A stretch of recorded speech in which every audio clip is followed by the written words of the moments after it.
Welcome back to the Did You Get It video for lesson 4.4. This lesson is getting into more of actual data and how we can gather information from the data.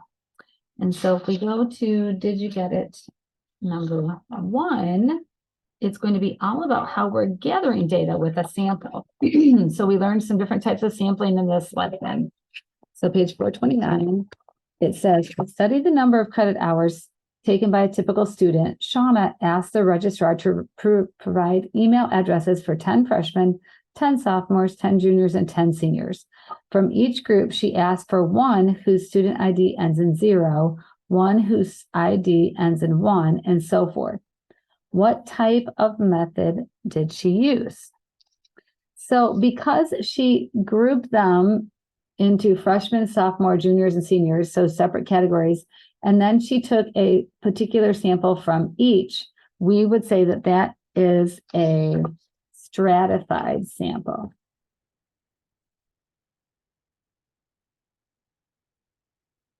Okay, and then B says, do you think the sample will be representative? So it should be pretty representative because the she's getting one with an ID that ends in 0 and one that ends in 1, and then it looks like, and then one that ends in 2, and so forth. So it does look like she should be getting a good representative sample. So we would say yes.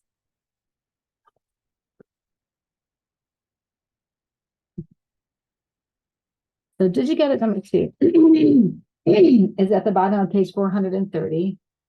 And it says a health food store recorded the types of vitamin pills 35 customers purchased during a one-day sale. Construct a categorical frequency distribution for the data. And the reason we call it categorical is because it's not numerical. They're in categories of the types of pills customers purchased during the day, the day of the sale. So the first thing we have to do is we're going to make a frequency distribution table, and we have to know what are the different types of outcomes. So it looks like we have outcomes of A, B, C, D, and E are the different types of pills. So I started a table here. It's the type of pill, my tallies, and then after I get my tallies, I'll turn those into frequencies. And I decided to go in alphabetical order, A, B, C, D, and E. And so I'm going to go through here in this data, and I'm going to go through and tally. And it looks like I have 1. So I've got 1, 2, 3, 4, 5, 6 A's. 5, 6. So 6 A's. And then B's, it looks like I have 1, 2, 3, 4, 5 B's. 1, 2, 3, 4, 5, 6, 7, 8, 9, 10, 11, 12. It's like 12 C's. So 1, 2, 3, 4, 5, 1, 2, 1, 2. But I have 3 D's. And E's, I have 1, 2, 3, 4, 5, 6, 7, 8, 9, 9 E's.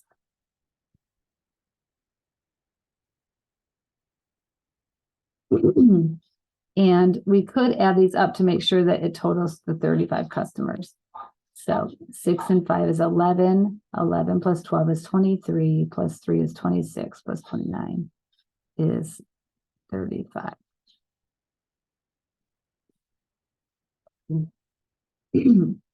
Now, did you get it? Number 3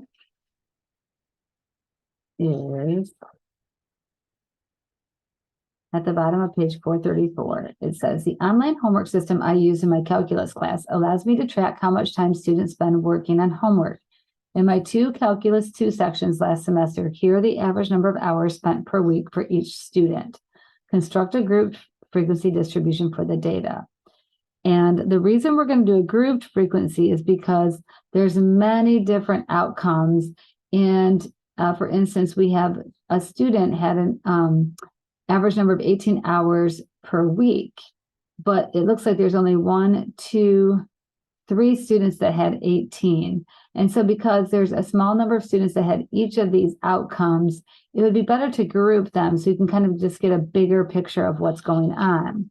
And so going back to page 431, it describes how we're going to create a grouped frequency distribution. So they did not tell us how many classes we're going to have. So it says decide how many classes you want to divide the data into. Between 5 and 15 is appropriate. So I'm going to decide to do, I think 6. And I'm looking at that because the max average hours was 18 and the minimum was 1. And so my range is 17 from the smallest average number of hours to the maximum number of hours spent. And if I look at 18 as my max, if I divide by 6 groups, that means I'll have 3 different outcomes in each group. So that would be the width would be 3. So you can determine the width by taking the largest value, which is 18, subtracting the smallest, and then dividing by the number of classes. So if we say we're going to have 6 classes, then the width will be equal to 18 minus 1 over 6. So 17 divided by 6. So approximately 3. Not quite 3, but almost. I'm going to round up to 3. And so we're going to use our data here to create our grouped frequency distribution. And so again, I'm going to have a class, a tally, and a frequency. Now, if you are capable of just going through and counting, you don't really need the tally part. You could just count and go right to the frequency, but that's up to you. And so my first class is going to be the 1 to 3 class because I said my width is going to be 3, so 1 to 3. And then if I take and I add my width of 3, then I know my next lower boundary is going to be a 4. And then again, I add my width, and my next one will be 7. And then my next one will be 10, and then 13, and then 16. So that means this one will go up through 6. This will go up through 9. This will go up through 12. This will go up through 15, and this will go through 18, which is my largest average. Then as I go through my numbers here, I'm going to tally how many are in each. And I came up with 10, 14, 10, 6, 5, and 5.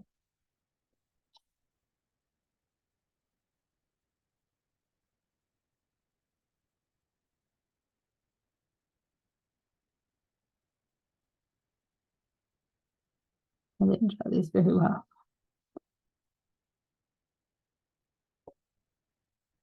Here's my group.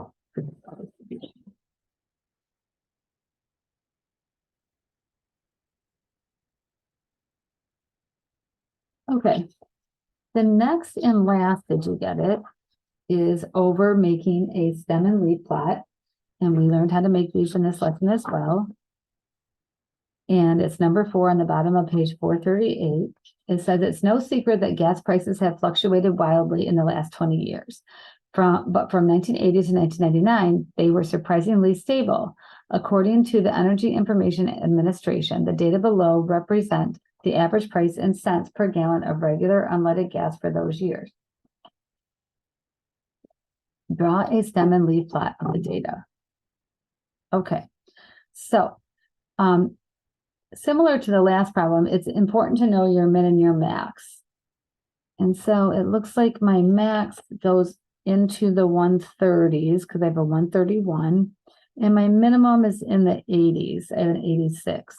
So I'm gonna start with the 80s. and I'm going to go through the 130s. So my sum, for instance, I'm going to use my example, my key with a 3-digit of 123. And so it's going to be this. It's going to tell you that the ones are going to be my leads, and then the tens are going to be my stems. So I'm going to have my 80s, my 90s, my 100s.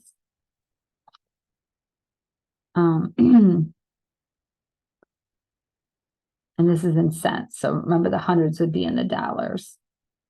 And then 11, 12, and 13. And then as I go through my list, I'm trying to keep them smallest to largest, but sometimes you kind of have to make it twice. Once with just getting the numbers down in the right particular stem and leaf, and then reorganizing smallest to largest. But I only have 180, it's an 86. And then I have 2 in the 90s, they're both 90s, so that's easy. So I've got 2 zeros to here, so I've got 90 and 90. And then my hundreds, I've got a 100, and then I've got a 106. And then in my 111s, I've got a 111, a 111, a 112. I have 2 113s, a 114, 2 115s, a 117, and a 119. And then in the 120s, I've got a 122, and then 3 123s. And then I have just 1 in the 130s, and that's 131.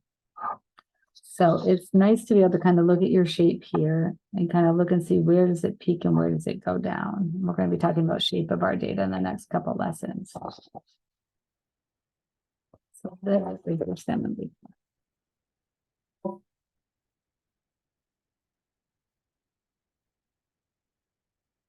Change that for some more. Did you get it?